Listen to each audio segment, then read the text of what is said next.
Nous en étions donc à cette troisième partie en fait de témoignage où il est question du passage du Jean-Paul qui voilà est dans cette spirale infernale et qui va connaître une résurrection, donc un changement radical de vie.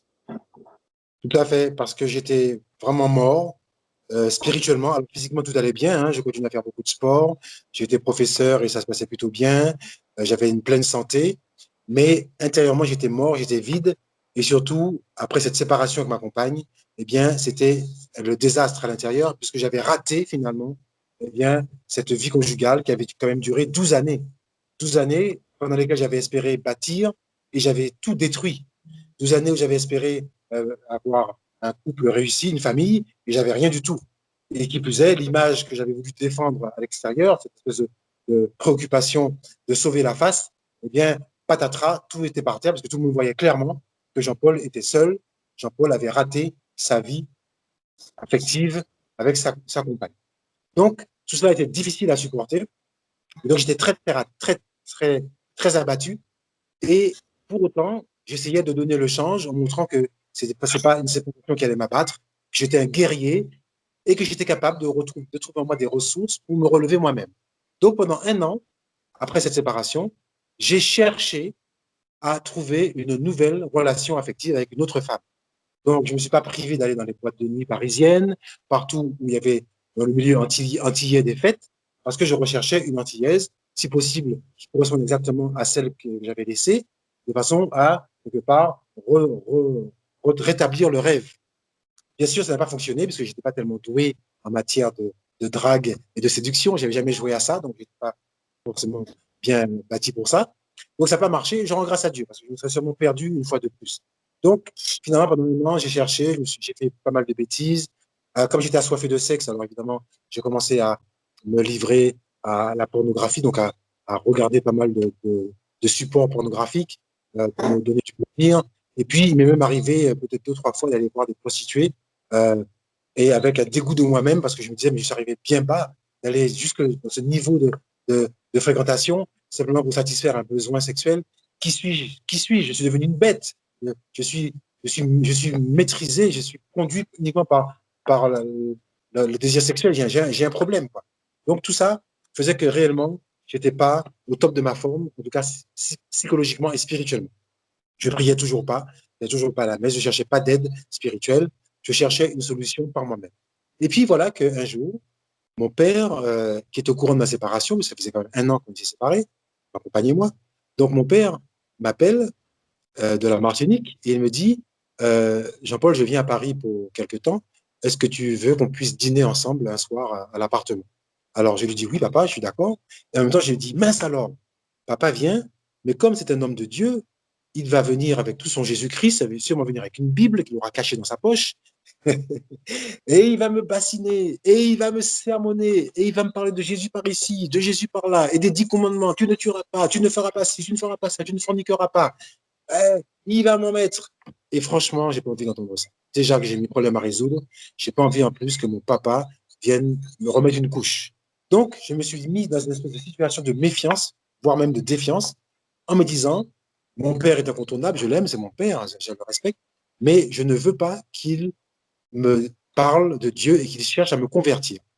Donc, j'ai pris la décision de l'accueillir à la maison, mais que si jamais il s'embarquait dans le champ religieux, en parlant de Dieu, etc., eh bien, j'ai pris la décision de fermer mon cœur, de l'écouter gentiment et docilement, en disant oui, papa.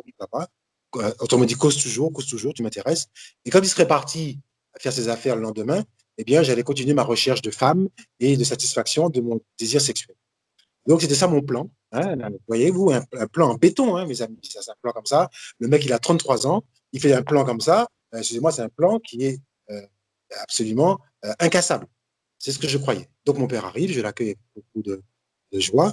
Mais il s'est passé un truc. C'est que au moment où il est rentré dans la maison, il m'a regardé. Parce que moi, je m'attendais à ce que mon père m'accuse, comme je viens de vous dire. Parce que pour moi, un chrétien, ça accuse forcément les autres. Ça juge. Et au lieu de me juger, de m'accuser, je constate que lorsqu'il rentre à la maison, il me regarde, mais avec beaucoup d'amour. Son regard perce ma carapace dans laquelle je me suis enfermé en disant, il ne faut surtout pas qu'il parle de Jésus. Et je sens de l'amour, je sens de la compassion, comme s'il me disait, sans aucune parole, comme si son regard me disait, Jean-Paul, tu es mon fils bien-aimé et je t'aime.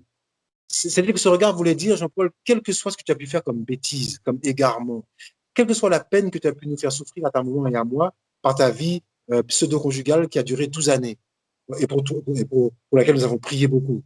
Quel que soit tout cela, je t'aime quand même comme au premier jour où tu es né parce que tu es mon fils. Et cette espèce de déclaration d'amour silencieuse par son regard m'a bouleversé. Ça a fait exploser ma carapace en béton parce que je me disais, mais comment est-ce que mon père peut m'aimer alors que je n'ai pas été aimable et qu'il le sait, alors que je l'ai offensé gravement et qu'il le sait? Comment est-ce qu'il peut persister à m'aimer? D'où vient un tel amour? Et ça m'a perturbé. Donc, j'ai comme commencé à ouvrir mon cœur en me disant, mais si papa est de cet acabit-là, peut-être que j'ai des choses à recevoir de lui. Vous voyez, quelque part inconsciemment, mon cœur s'est ouvert et je crois d'ailleurs jusqu'à aujourd'hui que lorsque vous êtes face à un amour total, un amour pur, un amour sans condition, vous êtes forcément ébranlé. Vous ne pouvez pas rester indifférent ou renvoyer de la haine ou de, de la froideur. Hein. C'est pas possible. Ça appelle une réaction. Alors, mon père est rentré à la maison, on s'est installé, on a dîné ensemble, et tout naturellement, il a parlé de Jésus. Et tout naturellement, il a sorti sa Bible. Et moi, à ma grande surprise, je me vois en train de regarder papa avec amour, avec joie, en me disant, mais papa, mais dis-moi plus encore sur Jésus. Parle-moi de Dieu, parle-moi de cette vie spirituelle que j'ai complètement ignorée pendant 12 années. Parle-moi de ce monde invisible que je sens présent autour de nous. Parle-moi de cette réalité qui est certainement plus réelle que ce que j'ai vécu. J'étais assoiffé. J'ai découvert ce jour-là que j'étais assoiffé de la parole de Dieu, assoiffé de l'enseignement sur le Christ Jésus. Alors, mon père, évidemment, c'est pas privé. Quand il a vu que j'étais ouvert, il en a mis des couches. J'étais là, je buvais du petit lait.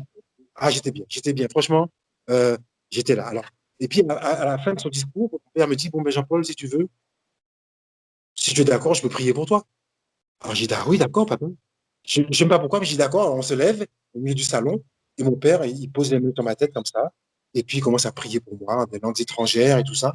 Parce que mon père était dans le renouveau charismatique, donc il avait toute cette pratique spirituelle que j'ignorais. Et puis, je vois que ça me fait du bien. Je sens comme une onction. Je sais maintenant que ça s'appelle l'onction. À l'époque, ça ressemblait plutôt à de l'eau ou quelque chose qui vous fait du bien, vous voyez, qui coule sur vous et qui vous donne vigueur. Alors, j'écoutais ces paroles. Et puis, à un moment donné, j'ai senti que je perdais les forces, comme si j'allais m'écrouler par terre. Alors, je me suis brusqué en disant, mais non, c'est pas possible, je vais pas tomber. Moi, non, Jean-Paul, le sportif et tout, c'est pas question. Donc, j'ai résisté. Mais la chaleur m'envahissait, bref. Et puis, à un moment donné, j'ai eu l'impression que mon père avait disparu de la pièce et que c'est Jésus qui me parlait en direct. Frères et sœurs, je peux le dire, j'ai rencontré Jésus. Pas en chair et en os, je n'ai pas vu, comme vous me voyez peut-être, mais j'ai senti sa présence plus réelle que vous et moi. Et Jésus m'a dit ceci, il m'a parlé, et il m'a dit ceci, frères et sœurs, dans mes oreilles et dans mon cœur, il m'a dit ceci, il m'a dit, Jean-Paul, je t'aime, mais comme tu m'as offensé. Et vous savez ce qui est extraordinaire, c'est que Jésus vous dit que vous l'avez offensé, mais vous ne sentez pas le poids de l'accusation. Vous sentez sa souffrance à lui, mais vous ne sentez pas qu'il vous tient comme coupable et qu'il vous dit que vous êtes condamné. Il n'y a pas ça. Il y a simplement la prise de conscience d'une réalité. Tu as fait souffrir ton Christ, ton Seigneur.